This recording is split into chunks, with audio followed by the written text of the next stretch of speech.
I thought it was time to look at some more continuo playing.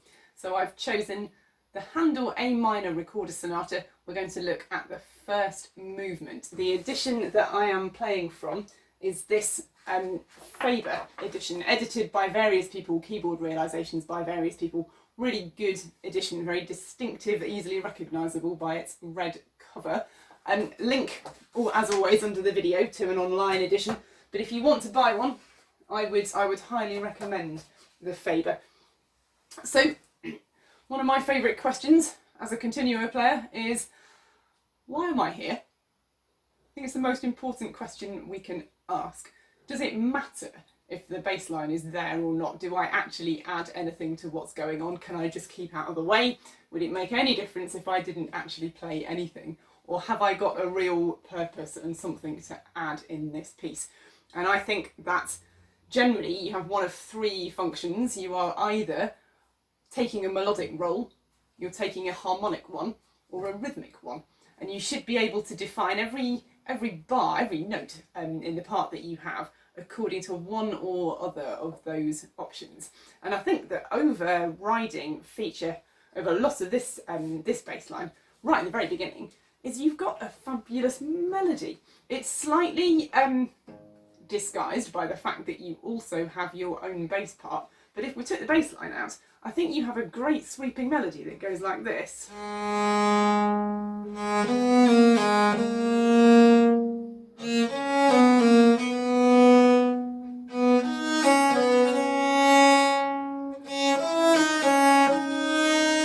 It's such a beautiful line. And then you have your own bass part.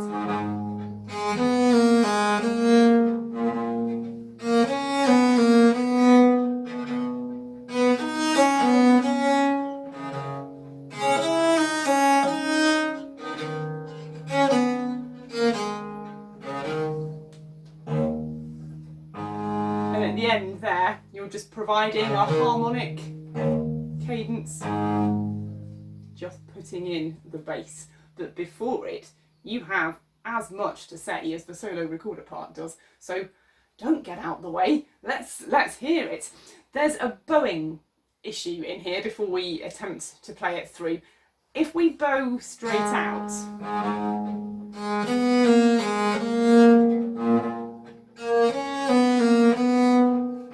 it's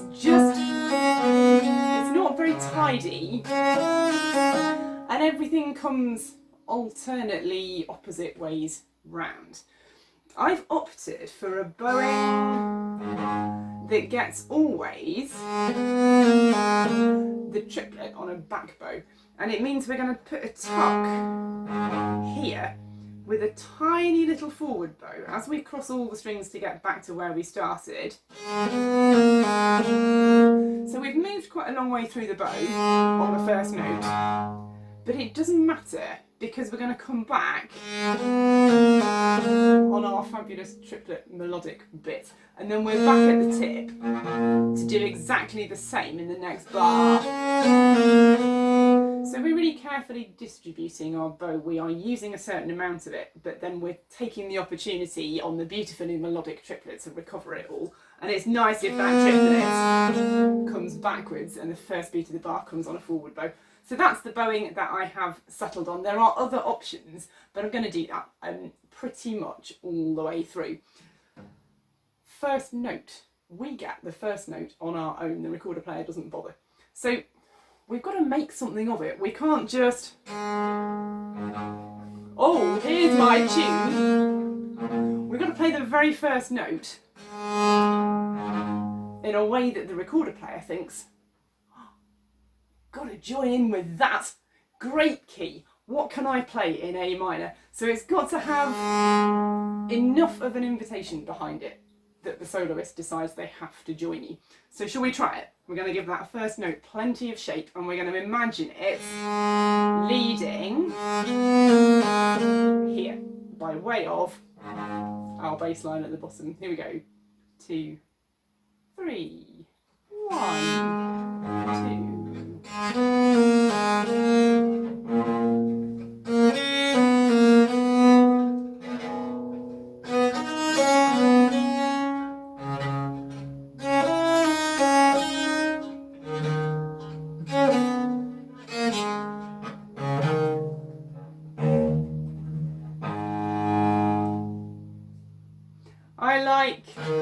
quite short.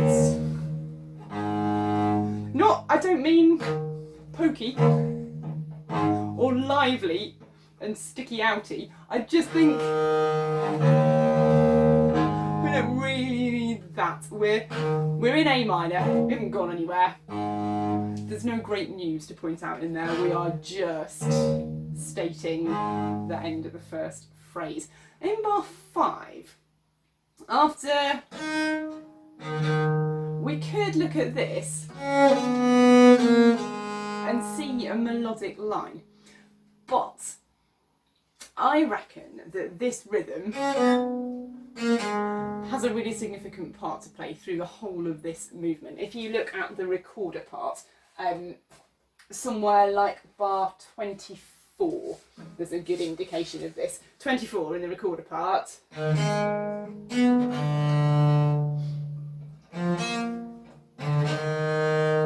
There's something about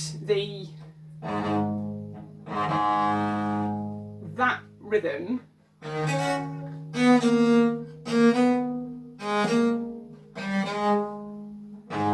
that has gravitas and rhythmic placement value, where the semiquaver introduces the next dotted quaver, and it somehow it doesn't work to give it that melodic function. I think the triplets have that purpose, and I think this rhythm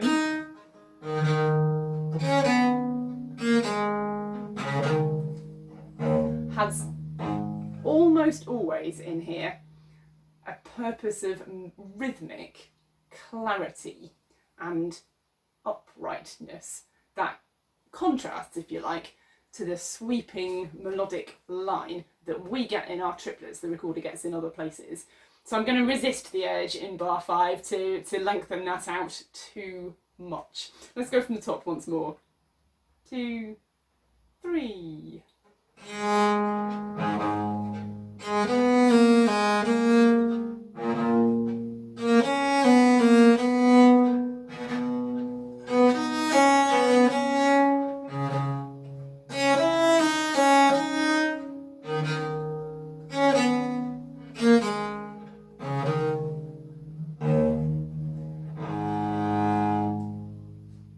Should also have said, perhaps, that at the bottom, great opportunity for leaving your left-hand fingers down.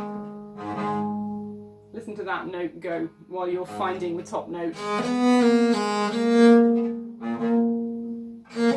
So we're not really playing a really purposeful bass to this. I've gone for favouring the melodic line and just making this a slightly subtle, but almost like a heartbeat, something that is reliably there in the same place in every bar, just kind of holding the fort at the bottom of the world while we build the melodic lines on the top. Shall we go on? Let's play from bar 9, and it looks suspiciously similar. Bar 9, 2, 3.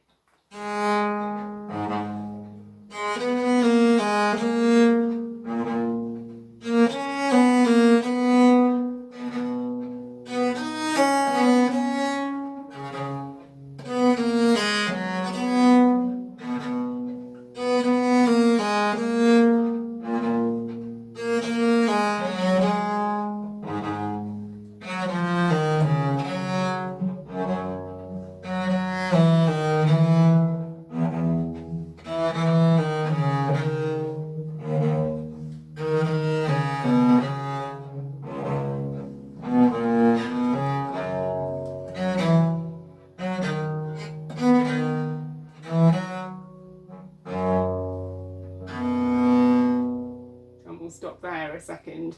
We've changed key, haven't we? We've arrived in the relative major.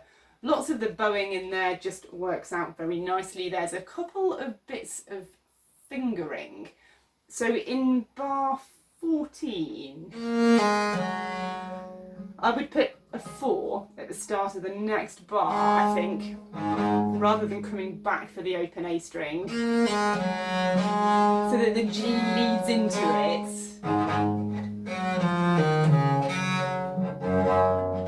Then I'm going to reach back for the F here and play this octave F in half position. Now, just because I would rather be in first at the very earliest available opportunity, I'm going to shift at the end of 17, put the E with a 3, and the triplets in 18 are then all on one string. Did you get that? So we're in half position in 17. I'm going to move at the earliest available opportunity.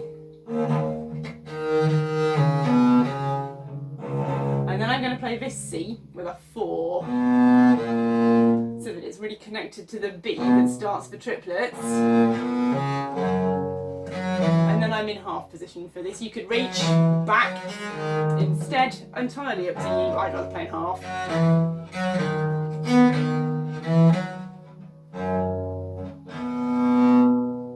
There's a few places in there where your rhythm needs to match the recorder part, or the recorder part needs to match you. I mean, this is a two-way process. There are bars where both of you have the triplets together at the end, and there are bars where you get the dotted rhythm completely together. And then there are places where one of you has triplets and one of you has the dotted quaver, semi-quaver rhythm. So the accuracy of your rhythm is really important, because if you're not careful, it can just sound as though you're never quite together. And in some places, you really are supposed to be together. And in others, you are really not. And the thing is that in a piece of this speed, actually being out by a semiquaver is quite long at this speed. So you can afford to be really precise about where you put it. And it won't sound like you're not together. It will just sound like you are precisely moving adrift from each other. Does that make sense? There's a tendency to think, oh, maybe I'll just make my rhythm match the other part, because otherwise it sounds wrong. I wouldn't do that in here. I would make it really accurately what you have. And there will be real beauty in the fact that both of the lines do that, and it will just sound as though they are slotting absolutely beautifully in between each other. So look out for the places where that is the case. In fact, I would be tempted to go through my bass parts and mark the places where you have the same rhythm as the recorder. So at the end of bar 4, we've both got the triplets together at the end of that bar. I would just mark it, just stick a ring around it so that you know.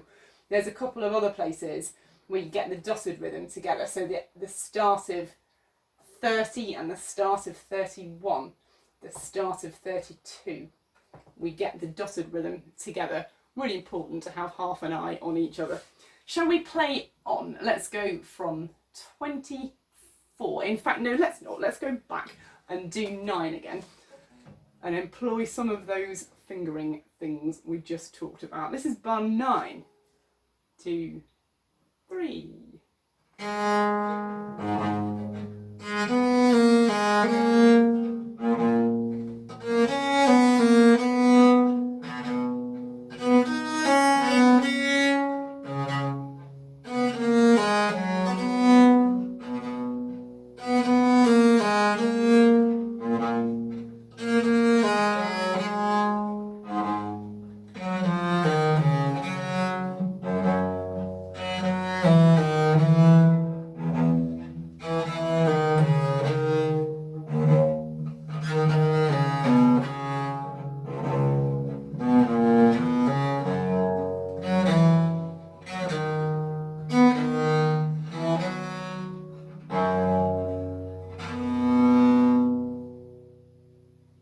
You need to talk to your recorder player in places like bar 22 and actually back in bar 7, where you finish together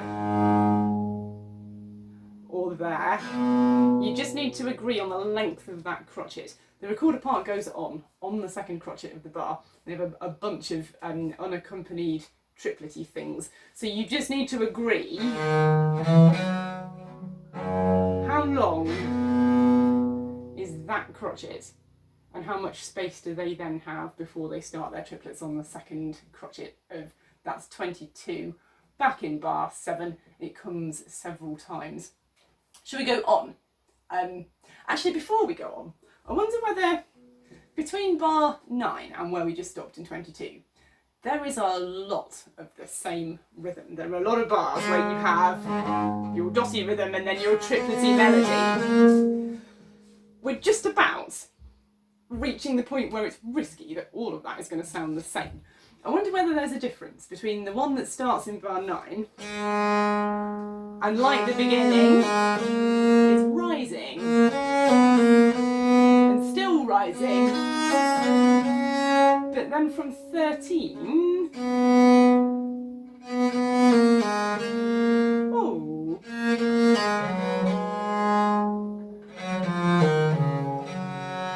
is there a difference in shape and in tension, and therefore in the way you might change or steer your dynamics? Open-ended question. I'll let you figure out what you think. Let's go on from 24. Looking familiar? 2, 3.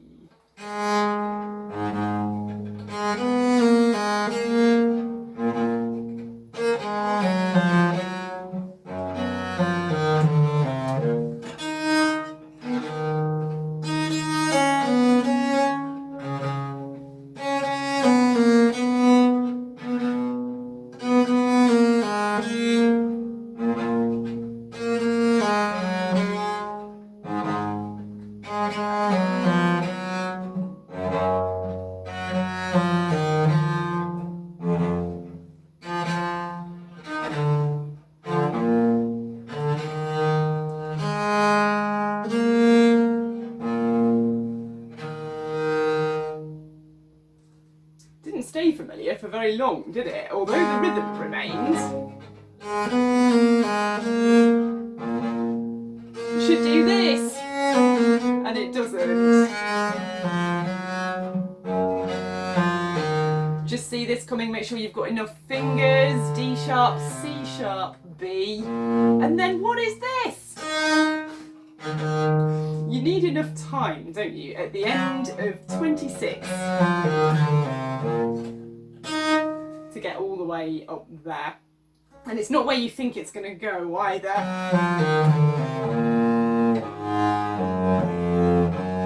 I mean, it could at least have the decency to carry on down the scale, couldn't it, having set that up, rather than leap up here. So what are you going to do? You're just going to hang on to the bottom note.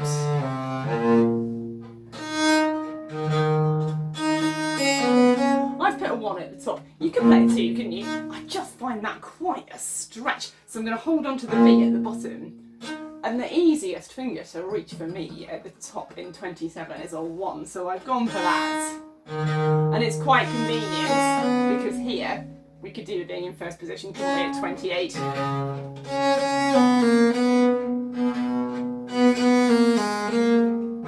B octave, everybody's favourite. Do hold on to things. Let's stop this A with a 4. Holding it down, of course, so we get back to it for the triplets. F sharp octave again, everybody's favourite. Do hold them down. Lots of opportunities to hold fingers down in here. B major chord, marvellous.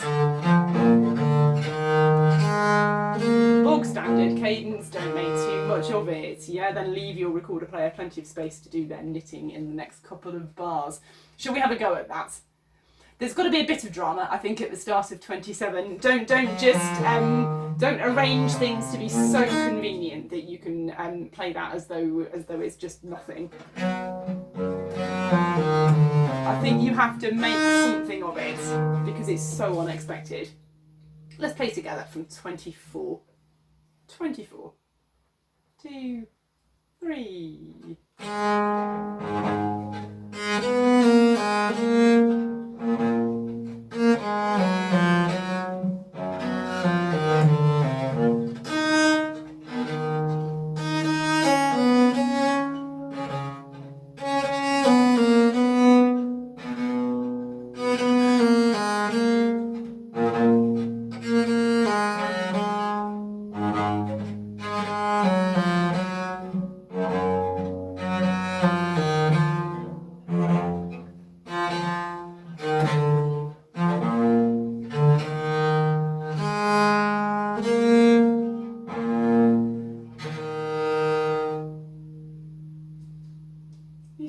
such a good bass line, isn't it? There's every bit as much interest in the bass parts of these sonatas as there is in the recorder parts. Let's go on. 38. 38. 2, 3.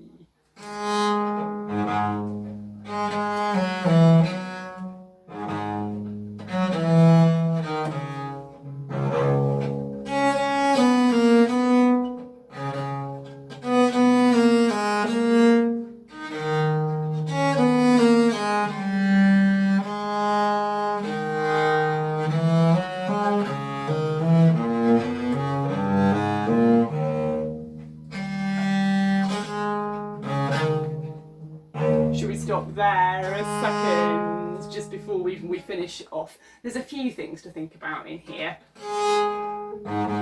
How about a 4 here, fingering wise? Now that is the first time that that leap has not been an octave. Always been an octave, and it ought to go. It ought to do that, didn't it? After everything we've played so far, that is what you expect. So the fact that it does has got to be worth a bit of something, hasn't it? There's a little bit more maybe in that bottom bass part than you've had previously. Make something of it. Back to an octave here.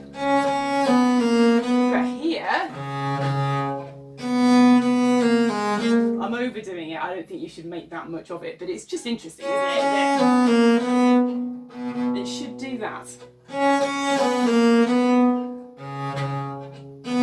So just make sure with your left hand that you've really got the full benefit of that harmony by not taking your left hand fingers off in 41.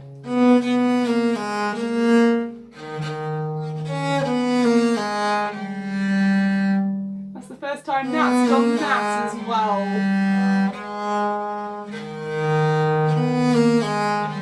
Let's make something of it, shall we? Let's finger this with an extension.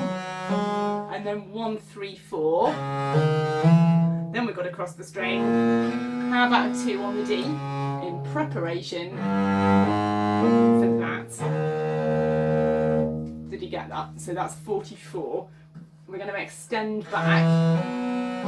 Then 1, 3, 4. Put a 2 on the D, I think, so that we're ready for the 1 on the G sharp. And I think the bowing means we're going to need to tuck here. I've just done it starting in the middle, but I think in real life this does not come out on a back bow, and I think we should correct it so that it does at the end of 45. Should we play it from 37, 38, 38, 2, 3, 1.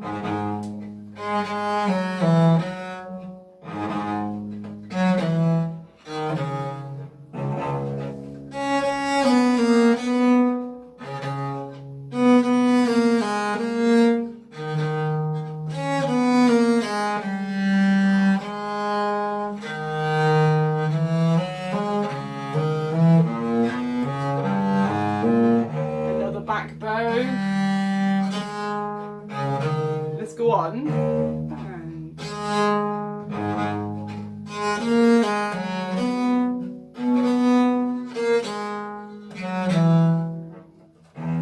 Wait for your recorder player.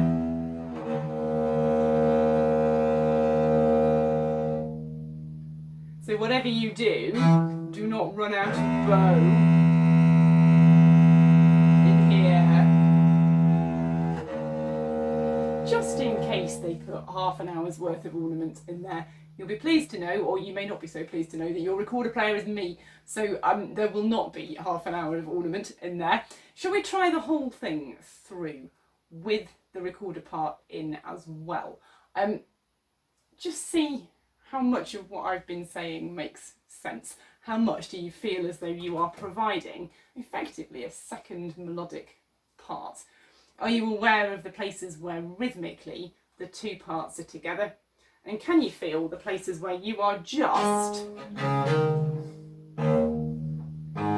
there simply to provide the harmony? And do you get a sense of this